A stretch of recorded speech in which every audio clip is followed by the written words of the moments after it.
Hello hi नमस्कार. तर आजच्या भागात आपण जाणून घेणार आहोत शेव बनवण्याची रेसिपी. तर इथे याप्रमाणे मीठ तसेच ओवा, जिरे आणि लसूण एका प्लेटमध्ये काढून घेतले आहे.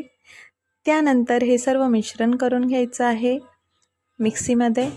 त्यानंतर घेतलं आहे 1 किलो बेसन पीठ व्यवस्थित गाळून घेतलं आहे. त्यानंतर ॲड केलं आहे त्यामध्ये 1 छोटी वाटी तांदळाचं पीठ, हळदी, चवीनुसार मीठ आणि तिखट, आणि हे सर्व व्यवस्थित मिक्स करून घ्यायचे आहे.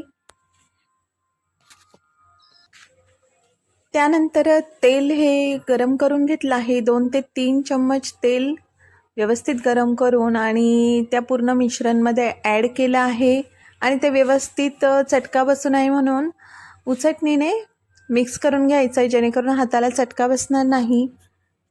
अशा प्रकारे सर्व व्यवस्थित मिक्स करून घेतले आहे.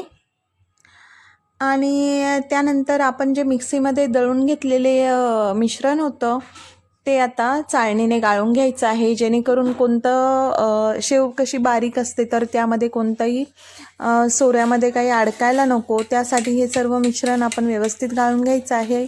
आवश्यकतेनुसार पाणी ॲड करून, आणि अशा प्रकारे आता हे मिश्रण तयार झालेलं आहे.